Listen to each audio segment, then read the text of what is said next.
Hello, it's Anna Hill here with the Farming Today podcast. The oldest sugar beet factory in England is shutting up shop. This closure is one of many factory closures across Europe, and it's a consequence of deregulation and government trade policy over many years to allow duty-free sugar to be imported into the UK. We'll hear more about the reasons behind it later on. First, all this week we're taking a closer look at Welsh agricultural policy to coincide with the Royal Welsh Show, and Charlotte will be reporting from there tomorrow. As agriculture is devolved, it's up to each of the four nations to decide on their own post-Brexit subsidy policy. In Wales, farmers are paid under the Sustainable Farming Scheme to bring in conservation practices alongside food production. Kath Whitrow is a hill farmer with sheep and cattle in the Brecon Beacons. She's joined the scheme but says she struggles with the online bureaucracy. Sally Challoner went to meet her. We're in the south of the Brecon Beacons at Cantley. We're looking out at the Cripeth Mountain there, also known as the Sleeping Giant. And I can see a few sheep dotted here and there. What livestock do you have here? So we carry about 800 hill ewes, so upland ewes that are suitable. There's just a few left down here now, and the rest of them will be right up there on that mountain in the distance, where they'll be until about August. And then just behind us we have some of the cattle, so we keep stabiliser cattle who are a really hardy breed and suitable for our more upland conditions. We're talking all this week about Welsh agricultural policy, and obviously you're a hill farmer. Yep. What help is there under the Sustainable Farming Scheme? There are payments in respect of the land. There are payments in respect of specific environmental aspects of the land. And then there is the social value payment, all of which are combined together depending on what land you have and how it's made up. It sounds a bit complicated to me. I know you have a role within NFU Cymru. How difficult is it to explain all this to farmers who are already busy? The old scheme, pre-SFS, we'd had it for quite a while, so people were familiar with it. The new scheme has 3 layers to it, the universal layer, and even within that there are a number of activities that are essential to enter the scheme, and that's in addition to what land and livestock you hold. So I think that has been challenging for people to understand, and the more complex it is, the more people are off-put by it, I guess. Because only about half so far have decided to join, haven't they? Overall in Wales, the figure is just over half. There are areas, Ynys, for example, is incredibly low. Upland areas like this have been higher uptake. We've entered the scheme because our farm suited the requirements of the scheme. You have to have 10% habitat, which, as you can see from the scenery here, is easily achievable for us. But that's not the case for everybody. On the online front, it's a lot, isn't it? And I know you've got your son doing all that. How important is that to you that he's helping?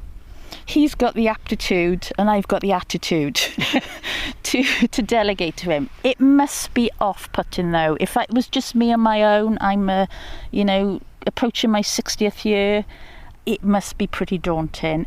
Of course, the other thing is school holidays have just started. Is there anything in the SFS that supports places that have high tourist footfall?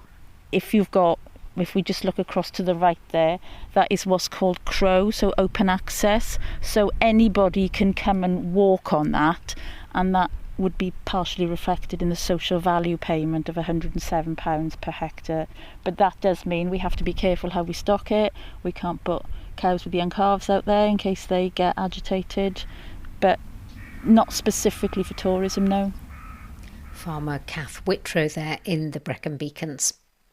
This year's harvest is really everything, everywhere, all at once, and it's causing a logistical nightmare. Barley, oilseed, rape and wheat are being harvested at the same time, and that's putting pressure on the lorries needed to get it to storage. James Warner is Managing Director of farmer-owned cooperative United Oilseeds. crops across the board really have ripened off and finished the season pretty quickly and pretty early. On rapeseed, we've seen a record early OSR harvest across the UK, so I would expect us to be about 80% done south of the Humber at the moment, and well on the way into Yorkshire and Northumberland as well. That's alongside what we've also seen, which is the wheat harvest following straight on alongside it over the last week or so, as all those crops come off at the same time, and therefore there's a bit of a battle for the availability of wheels. But yeah, it's just sheer volume of crops that have come off of the combine all at the same time, which is just causing a few bottlenecks in the system, but we'll get through them. Do you have drivers available all the time to do that? And do the places where you're taking all the crop stay open long enough? Do they stay open 24 hours a day, or how does it actually work? Each store and receiver is different, but yeah, generally the stores are ready to take the crops as they come. But the main problem really is that we're trying to move the whole of the UK arable production all in the space of 2 or 3 weeks, where in a normal year you would see that spread out over, 5, 6, 7 weeks over harvest. And what's the quality looking like this year? Rapeseed actually benefits from some of these hot and dry conditions, particularly through the spring where we had a very warm May. Rapeseed has actually performed well under those conditions. Yields so far, as we work our way through the country, we're averaging somewhere close to about 4 tonnes per hectare, which, if that continues as we move further north, then we could well be looking at a record UK oilseed rape yield this year. No doubt there's been other challenges for our grower membership, and obviously things like barley yields have been poor, and anecdotally we are hearing that wheat yields have been disappointing as well. So at least with rapeseed we can say that there's been, on the whole, a pleasant surprise as we've moved through harvest. James Warner from United Oilseeds. Well, we're staying with the hot harvest. Last week I spoke to a young farm worker who helped stop fire spreading through a field of wheat near York. Jay Loft and his friend used a tractor and roller to clear a fire break in the crop.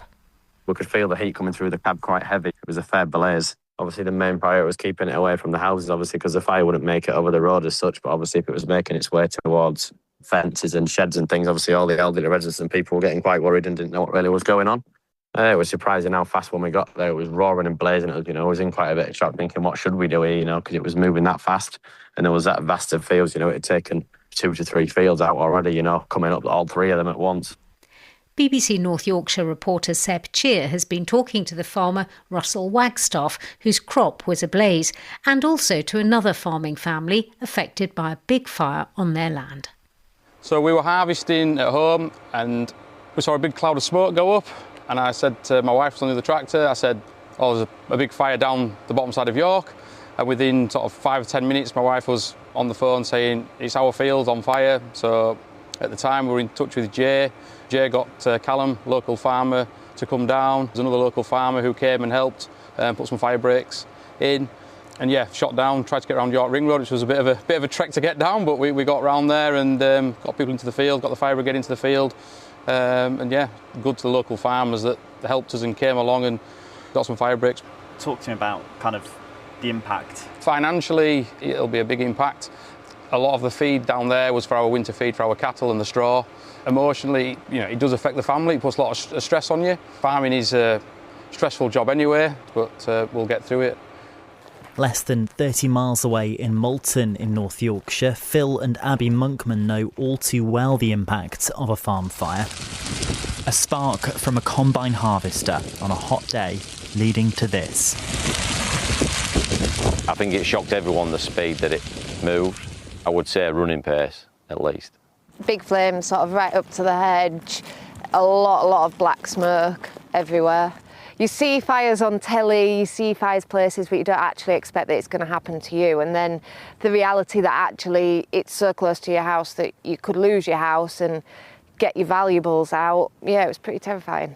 Phil says even though the fire service did a very good job, their equipment is limited. They have a small amount of water in the countryside, so cultivators and farm equipment with large volumes of water are quite essential for them. They're not geared up for it. Certainly if it weren't for farmers, I've no doubt we'd have lost our home, yeah.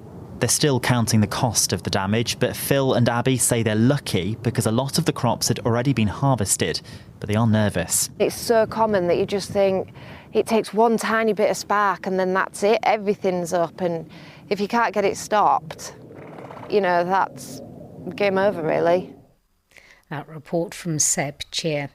Now, a political update. While many of Andy Burnham's new cabinet members settle into their new offices and jobs, the new Secretary of State at the Department for Environment, Food and Rural Affairs, Angela Eagle, will feel quite at home. She was Farming Minister at Defra up until 6 weeks ago, when she was transferred briefly to security, but now she's back and promoted to Secretary of State.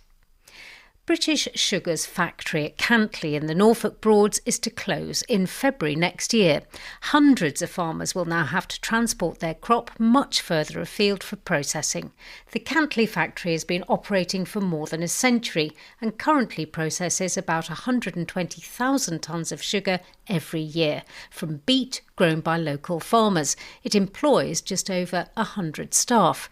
Kit Papworth, the National Farmers Union Sugar Beet Chair, told me part of the reason for the closure is more imported raw sugar. We're extremely disappointed in British Sugar's decision, but the economics of sugar production in Europe have been very variable since 2017, when the EU transitioned from a protected market into more of an open market. And this closure is one of many factory closures across Europe, and it's a consequence of that deregulation and government trade policy over many years to allow duty-free sugar to be imported into the UK as well. British Sugar have said to us in a statement that the proposal hasn't been taken lightly and it reflects, they say, a combination of external pressures, including low average European sugar prices, high energy costs, and a market-wide, long-term gradual decline in volumes. So do you agree with that actually there is less sugar being needed in the food chain? Look, there is a gradual decline in the UK, but it is very gradual. I don't think that's the key factor here. The change here is about sugar being brought into this country without tariffs being paid upon it. And that is fundamentally undermining our market. And we've also got historically low prices at the moment. With this factory in Cantley, which is in the Norfolk Broads, farmers who supply it, and there must be quite a few because they process 120,000 tonnes of sugar every year, they'll still be able to sell their sugar beet down to Bury St Edmunds in Suffolk or Wissington, also in Norfolk. But both of those are about 60 miles away, aren't they, from Cantley? How much cost would that add for a farmer? Well, it is the transport that is the problem here. Growers at the moment are paid for up to 60 miles of transport to a factory, but there are growers who are going to be outside of that radius when Cantley closes. And what we're calling on British Sugar to do is to make sure that no grower is worse off as a result of this factory change. And British Sugar have reassured us today that growers will be invited to grow again into 27-28, but they've only reassured us around the transport arrangements for next season. We're calling on them to make sure that that is a long-term commitment so that growers who've been growing beet into that factory for over 100 years are compensated for their decision to close. Kit Papworth, the NFU Sugar Beet Chair. That's all from us. I'm Anna Hill. The producer was Rebecca Rooney. Farming Today is a BBC Audio Bristol production.